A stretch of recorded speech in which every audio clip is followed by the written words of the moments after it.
반갑습니다. 굉장히 어색해요. 아무도 없거든요, 지금. 네, 우리 도와주시는 전사님들 몇 분하고 아무도 없는데, 네, 우리 그래도 또 하나님께 예배했으면 좋겠습니다. 오늘 창세기 22장은 저희가 하고 있었던 큐티 가운데 착오가 있어서 한 줄을 빼먹었던 큐티가 있습니다. 창세기 22장으로 한번 해서 여러분이 설교 가운데 또 큐티 가운데 끊어지지 않을 수 있도록 설교 준비했습니다. 짧은 시간이지만 그래도 영상 앞에서 또 하나님의 은혜가 여러분과 함께 하시기를 주님의 이름으로 간절히 축원합니다. 여러분에게 가장 소중한 게 뭐가 있으세요? 가장 소중한 거. 이거 목숨과도 바꿀 수 없다 라고 하는 게 뭐가 있을까요? 누군가에게는 물건일 수도 있습니다. 누군가에게는 사랑하는 사람이 준 물건일 수도 있고 선물일 수도 있어요. 또 가족일 수도 있고 사랑하는 사람일 수도 있고 뭐 굉장히 다양하게 많을 수 있습니다. 저 역시 가장 소중하다라고 하는 건 제 가족들이기도 하고 그 가족들 중에 또 제 딸 아이니를 가장 소중하게 생각합니다. 요즘에 가끔 아이니가 그런 질문을 해요. 아빠, 나 없이 살 수 있어? 라고 질문을 해요. 근데 그 질문이 굉장히 진지하게 다가오는 거예요. 아빠, 나 없이 살 수 있어? 라고 하는 질문에 나는 아빠는 아이니 없이는 못 살 것 같아 라고 하니까 이 아이가 원래 소중했지만 더 소중해지게 되는 겁니다. 그런데 하나님이 이 소중한 것들을 뺏어가실 때가 가끔 있다라고 하는 거죠. 하나님이 왜 나에게 이걸 뺏어가실까? 이 소중한 걸 내가 뺏어가면 내가 얼마나 큰 고통을 당하는데 그 고통 가운데 넘어지기도 하고 쓰러질 수도 있음에도 불구하고 왜 내가 괴로워하는 걸 알면서도 하나님이 이걸 뺏어가실까라고 생각할 때가 있는 거죠. 근데 하나님이 뺏어가실 때 그냥 뺏어가시는 것이 아니라 우리에게 질문하십니다. 무엇을 질문하시냐면 내가 가장 좋아하는 이것보다 나를 더 사랑하느냐, 나를 더 좋아하느냐, 나를 더 가치 있게 생각하느냐라고 하나님이 질문하시는 거죠. 내가 가장 좋아하는 돈보다 나를 더 사랑하냐, 내가 가장 아끼는 사랑하는 사람들보다 나를 더 소중하게 생각하냐, 내가 생각하는 직장보다 나를 더 소중하고 가치 있게 생각하냐라고 하나님이 우리에게 물으시는 겁니다. 여러분, 우리가 생각보다 말로는 나는 하나님이면 다 됩니다라고 고백하긴 하지만 실상 우리가 현실과 또 하나님 말씀 앞에 부딪힐 때가 너무나 많아요. 말은, 신앙은, 기도할 때는, 예배할 때는 하나님이면 됩니다 라고 하지만 우리 현실 안에서 살아갈 때는 하나님보다는 돈, 하나님보다는 사랑하는 사람, 하나님보다는 직장, 하나님보다는 지금 하고 있는 아주 소중한 무언가가 더 가치 있게 생각되어진다라고 하는 거죠.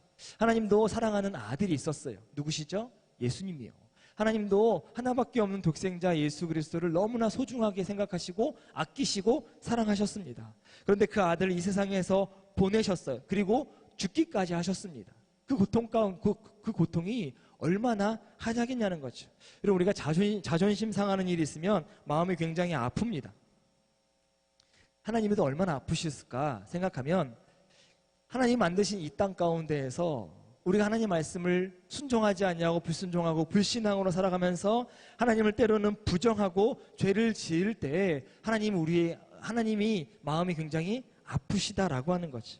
얼마만큼 아프실까라고 하면 우리가 아파하는 것보다, 우리가 고통스러운 것보다, 우리가 소중한 걸 뺏겼을 때보다 더 많이 아파하시고 고통스러워하시고 괴로워하신다라고 하는 겁니다. 왜냐하면 하나밖에 없는 예수 그리스도를 이 땅 가운데 보내셨음에도 불구하고 우리가 그 예수를 믿지 못하고 있고 우리가 그 예수를 믿지 못함으로 구원받지 못하는 삶을 살고 있기 때문이라고 하는 거죠.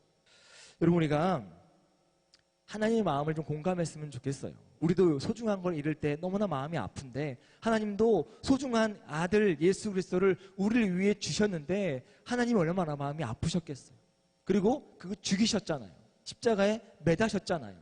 그래야 우리를 살릴 수 있기 때문에. 즐거워서 하셨을까요? 기뻐서 하셨을까요? 고통 가운데, 어려움 가운데, 괴로움 가운데 어쩔 수 없이 우리를 살리기 위해 하나님이 내리신 선택이라고 하는 거죠. 오늘 아브라함이 주인공인데요. 물론 이삭도 주인공이긴 하지만 아브라함이 주인공인데 아브라함의 삶은 시련의 연속입니다. 하나님을 만나고 나서는 이제 평범한 삶을 살 수가 없게 되는 거죠.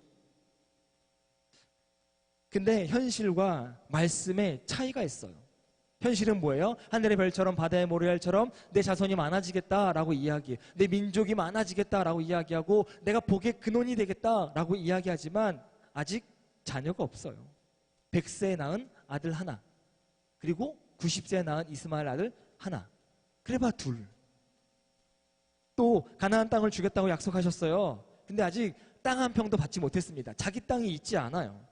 그럼에도 불구하고 아브라함은 이 모든 걸 순종함으로, 믿음으로 이 모든 시험을 이겨냈다라고 하는 겁니다.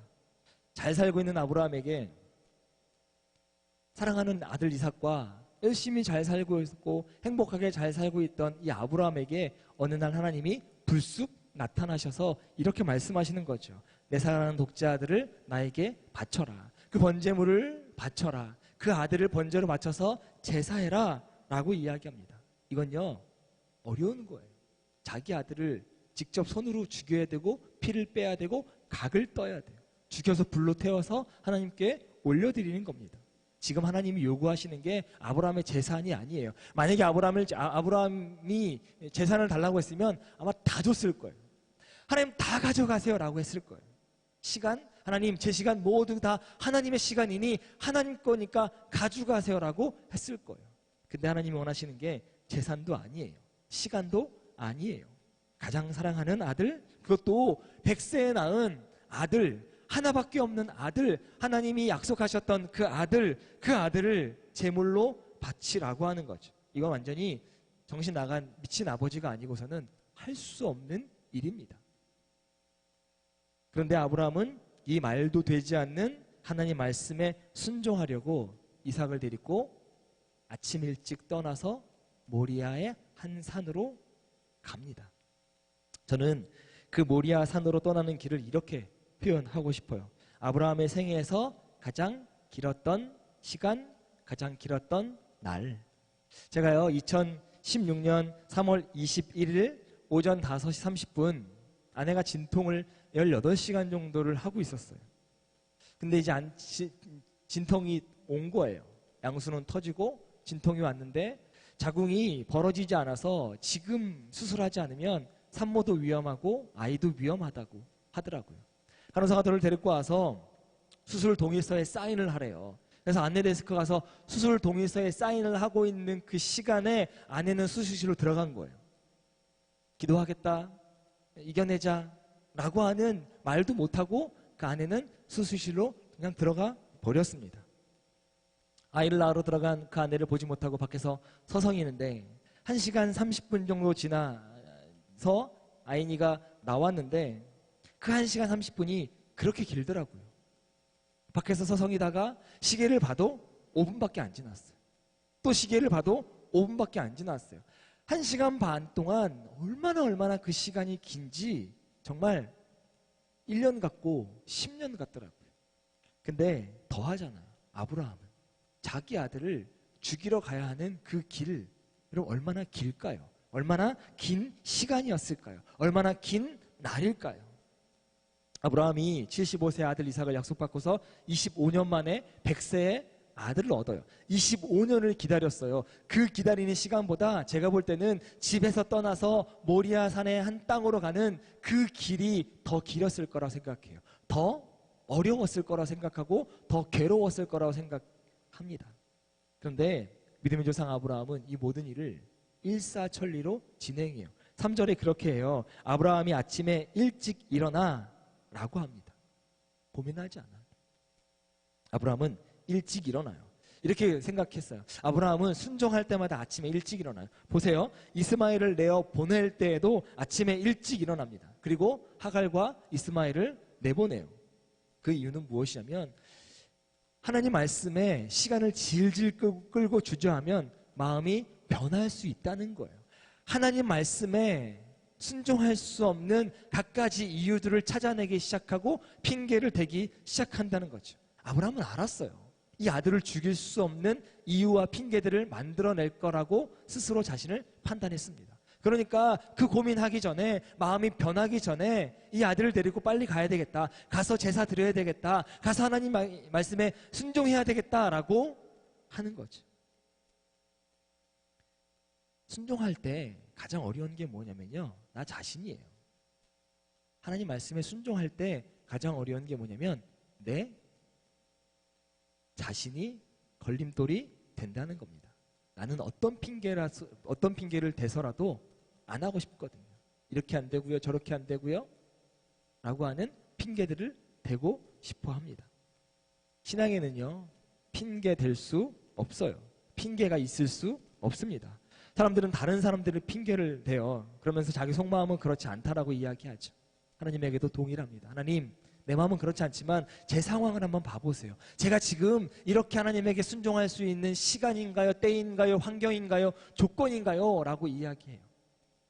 핑계를 찾고 또 다른 핑계를 찾고 그 핑계를 다른 사람에게 돌려요. 그러면서 뭐라고 이야기해요? 하나님, 그러나 제 마음은 그렇지 않아요.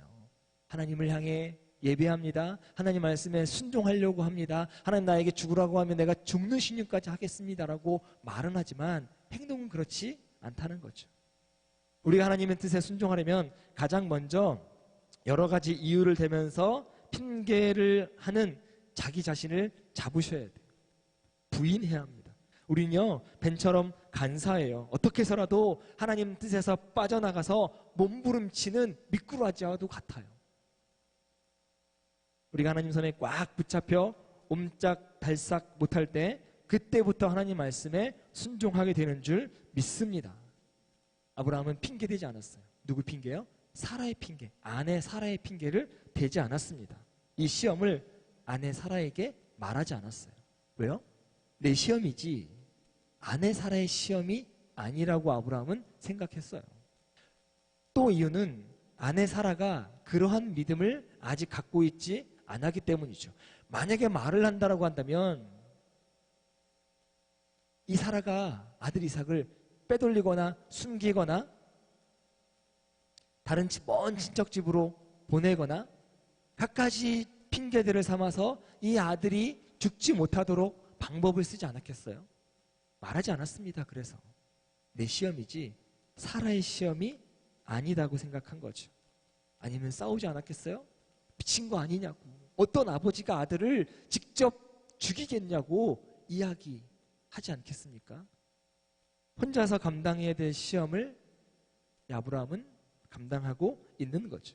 또한 아브라함은 함께 데리고 간 종들도 장애 요인이 될 수 있다고 생각해서 산 밑에 두고 갑니다. 생각해 보세요. 아브라함이 아들 이삭을 확 죽이려고 할 때 종들이 주인님 뭐 하시는 거예요? 라고 그 팔을 딱 잡게 되면 못 죽이잖아요. 지금 하나씩 하나씩 하나님에게 순종할 수 있는, 순종할 수 없게 만드는 장애 요인들을 제거하고 있어요. 아내에게 이야기하지 않고요. 죽이는 그 순간 나를 이렇게 잡을 수 있는 이 행동을 제지할 수 있는 종들을 다 산 밑에 놓고 내려갑니다. 그리고 이삭만 데리고 산으로 올라가요. 여러분, 순종이라고 하는 건 이렇게 어려워요. 그러나 우리가 순종할 때 이러한 것들을 지켜나가서 해야 되는 줄 믿습니다. 나는 순종할 수 있습니다라고 아주 열정적으로 뛰면서 하는 것이 아니라 하나씩 하나씩 제거할 것들은 제거해 나가야 우리가 하나님 말씀에 순종할 수 있다라고 하는 겁니다. 이미 아브라함은 훈련을 많이 받은 사람이에요. 어떤 훈련을 받았어요? 아브라함은 지금까지 본토 친척 아버지의 집을 버리는 훈련을 했습니다. 제가 말씀드렸잖아요. 중산층이 방 12개라고요. 아브라함은 중산층이 아니라 상류층이었어요. 방 20개, 30개 정도 되어지는 집에서 떵떵거리며 살았던 사람입니다. 자기를 보호할 수 있고, 자기와 함께 할 수 있고, 자기를 지지할 수 있고, 자기를 응원할 수 있는 그 모든 걸 버리고 하나님 말씀에 순종해서 떠났어요. 버리는 훈련도 했습니다. 아브라함은 전리품으로 얻은 소돔과 고모라 그 큰 재물도 버렸어요. 하나님이 버리라고 하시니까 그 버리는 훈련도 했습니다. 90세의 아들, 얻은 아들 이스마엘과 하갈, 첩 하갈도 버렸습니다. 하나님이 버리라고 하시니까. 근데 이제 하나님이 최종적으로 누구를 버리게 하세요? 아들을 버리게 하세요. 지금까지 수없는 시험 가운데 하나님은 한 번도 아브라함을 버리신 적이 없습니다. 그래서 아브라함은 이걸 믿고 나가는 거예요. 하나님 날 버리지 않으셨으니 나도 하나님을 버릴 수 없겠다라고 생각하는 거죠. 하나님이 원하시는 것은 피하려고 하면 얼마든지 피할 수 있지만, 핑계를 대려고 하면 얼마든지 핑계를 댈 수 있지만, 하나님이 주신 시험을 묵묵하게 감당해내기를 하나님이 원하시는 줄 믿습니다. 아브라함이 이삭과 함께 가면서 전혀 생각지 못했던 충격적인 순간이 있습니다. 7절 보면 뭐라고 이야기하냐면, 아브라함과 이삭이 막 걸어가고 있다가 아들 이삭이 아버지에게 질문해요. 아버지, 불과 나무는 있는데요, 번제할 어린 양은 어디 있나요? 라고 이야기해요. 이삭이요, 지금까지 아버지 아브라함이 제사 드렸던 거 굉장히 많이 봤습니다. 제사의 전문가예요. 도 같았어요. 불도 있어야 되고 나무도 있어야 되고 번제할 어린 양도 있어야 돼요. 근데 뭐가 안 보여요? 어린 양이 없어요. 어린 양이 안 보여요. 누가 제물이에요? 이삭이 제물이잖아요. 이 지물을 받은 아브라함의 마음은 누구도 헤아릴 수 없는 고통, 괴로움이라고 생각합니다. 그때 아브라함이 솔직하게 이삭에게, 야, 내가 제물이란다. 너를 지금 죽여서 하나님에게 제사하러 가는 길이란다 라고 이야기해 줬으면 아마 이삭은 너무 놀라서 아버지를 의심했을 거예요. 믿지 않았을 거예요. 그런데 아브라함은 아들에게 진실을 이야기하지 않습니다. 왜냐하면 아들이 그것을 감당할 수 없기 때문이죠. 도망갈 수도 있잖아요. 115세 정도 되는 아브라함과 15살 되는 이 어린아이가 달리기 하면 누가 이기겠어요? 도망치면 누가 이기겠어요? 또 이야기하지 않습니다. 대신 아브라함은 모든 걸 하나님께 돌려요. 8절 보세요. 아들아, 번제할 어린 양은 하나님이 자기를 위하여 친히 준비하신다라고 이야기합니다. 아마 저 같으면 본심이 툭 튀어나왔을 것 같아요. 글쎄다, 하나님이 너를 잡아서 제물을 잡아서 죽여서 제사를 드리랜다. 야, 근데 도저히 안 되겠다. 이삭아, 아들아, 도망쳐라. 내가 너를 잡는 척 하지만 잡지는 않을게. 그리고 일로 도망가면 굉장히 빠른 길로 집으로 갈 수 있을 거야 라고 이야기해 주었을 것 같습니다. 그리고 나는 따라가는 척만 할 테니 너는 빨리 아버지의 손에서 벗어나라. 그게 우리가 살 길이다 라고 얘기했을 것 같아요. 근데 아브라함은 난 잘 모른다. 지금 불과 나무 있지만 번제할 어린 양은 하나님이 자기를 위해서 친히 준비하실 거야 라고 하나님에게 그 문제를 돌려버려요. 나는 모르는 일이야 라고 이야기합니다. 근데요, 이 정답이에요. 정답이지 않겠습니까? 내가 어떻게 할 수 없는 부분을 내가 해보려고 하는 것 자체가 교만이고, 내가 할 수 없는 부분을 내가 해보려고 하는 것 자체가 우리가 불신앙이라고 하는 거죠. 하나님이 하실 수 있는 것들은 하나님에게 돌려드려야 돼요. 하나님이 하실 모든 것들은 하나님이 하실 수 있도록 내어드려야 되고, 하나님이 하실 수 있도록 기회를 드려야 되고, 우리는 그분을 믿고 나아가는 것, 여러분, 그게 신앙생활이에요. 하나님 없이 내가 다 하겠다, 하나님 없이 내 능력이 뛰어나서 내가 다 해보겠다라고 하는 게 신앙생활이 아니고요, 믿음생활이 아니고요, 내가 할 수 있지만 또 할 수 없는 것까지 다 하나님에게 돌려드려서 하나님은 처음부터 열까지, 시작부터 끝까지 하나님 다 하실 수 있도록 내어드리는 것, 그리고 나는 그걸 믿고 나아가는 것, 그게 믿음생활, 신앙생활이 되는 줄 믿습니다. 그런 사람에게 주시는 하나님의 축복이 있어요. 말도 안 되는 축복을 하나님에게 주십니다. 무엇을 주세요? 우리 같은 이 죄인들을 하나님의 아들 삼아 주셨어요. 그냥 삼아 주셨습니까? 아니요. 그 아들에게 일을 시키셔서 십자가에 죽어야지만 되어지는, 그리고 그분을 믿어야지만 되어지는 신앙생활 가운데 우리를 부르셔서 하나님이 이 죄인 된 우리를 사랑하시고 자녀 삼아 주셨다라고 하는 거죠. 하나님이 하시고 싶은 것은 무엇이냐면 아브라함의 심정을 통해서 하나님의 심정을 우리에게 알려주고 싶은 것입니다. 하나님이 아브라함에게 이러한 시험을 하신 이유가 뭘까요? 아들 이삭의 목숨이 필요해서일까요? 진짜 필요해서? 너무 사랑하는 것 같아서? 나보다 더 사랑해서? 하나님보다 더 사랑해서? 아들 이삭을 더 사랑해서 아들 이삭 목숨이 필요하셨을까요? 아니요. 원래요, 하나님은 아들 이삭 제물을 바치는 것을 원하지 않으셨습니다. 하나님이 정말 원한 건 무엇이냐면 아브라함이 가장 포기하기 어려운 걸 하나님 앞에서 칼로 내리치도록 만드셨어요. 그걸 하나님이 원하셨다라고 하는 거예요. 즉, 내가 가장 아끼는 걸 하나님 앞에 가지고 나아가서 하나님 앞에 나아가서 칼로 쳐 죽이는 거예요. 나는 이것보다는 하나님이 더 좋습니다. 나는 이것보다는 하나님을 더 소중하게 가치 있게 생각합니다. 라고 하나님이 우리에게 원하시는 신앙생활 방식이라는 거죠. 그러니까 무슨 일이 벌어져요? 아들 이삭을 찌르려고 하는 그 순간 아브라함아 아브라함아 라고 하면서 하나님이 아브라함을 잡으세요. 그리고 뭘 하시죠? 우리가 잘 알고 있는 여호와 이레의 하나님, 준비하신 하나님, 순양 하나를 미리 준비하셨어요. 정말 죽이려고 했던 아들 이삭을 다시 아브라함의 손에 돌려주십니다.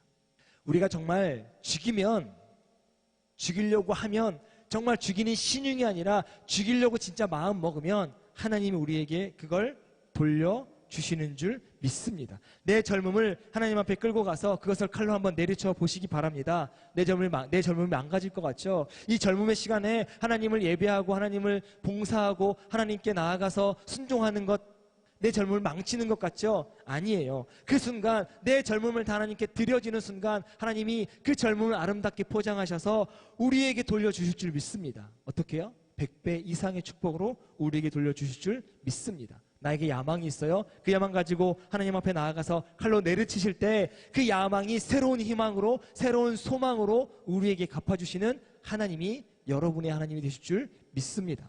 지금까지 아브라함에게 있어서 가장 포기하기 힘든 것 이삭입니다.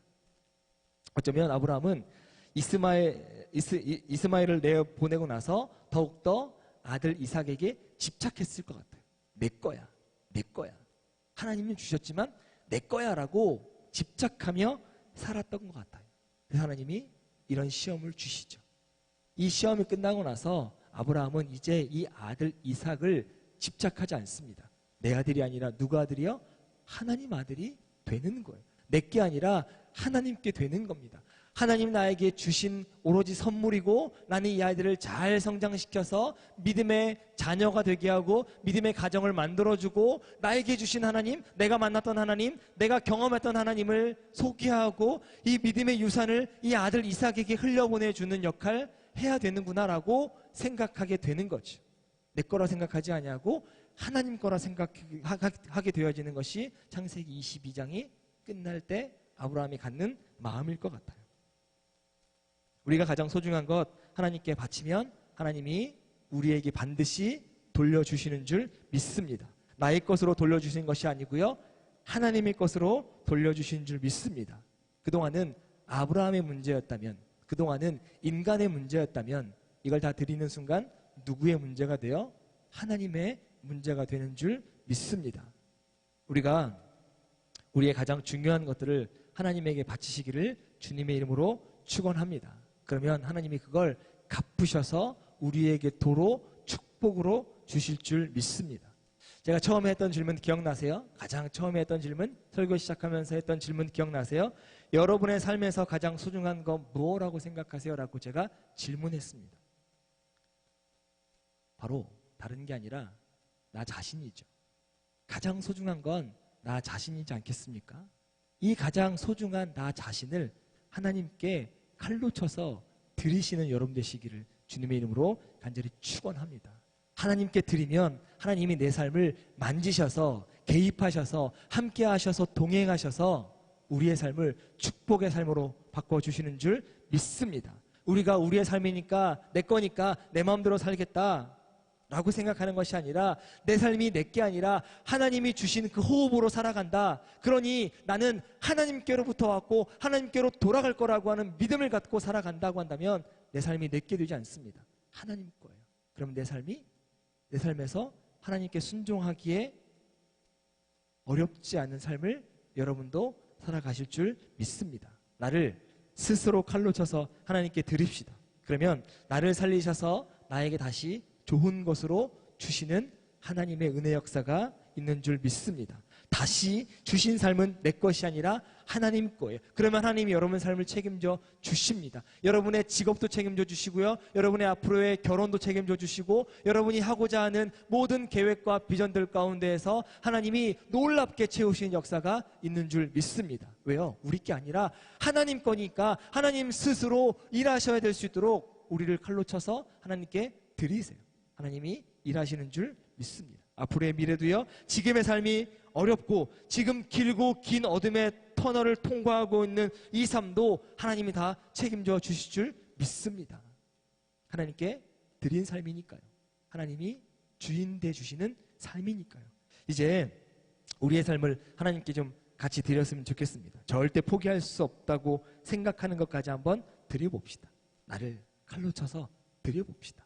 여호와 이레 하나님, 준비하신 하나님이 무언가 우리가 알지 못하지만 크고 놀라운 비밀스러운 일들을 준비하시는 줄 믿습니다. 하나님이 여러분의 삶을 책임져 주실 거예요. 어느 순간부터요, 나를 쳐서 복종시켜서 나를 칼로 죽여서 하나님께 드리는 그 순간부터 하나님이 우리의 주인 돼 주시고 하나님이 여러분의 삶을 책임져 주실 줄 믿습니다. 우리 그 믿음으로 살아가셔서 오늘도 승리하시는 저와 여러분 되시기를 주님의 이름으로 간절히 축원합니다.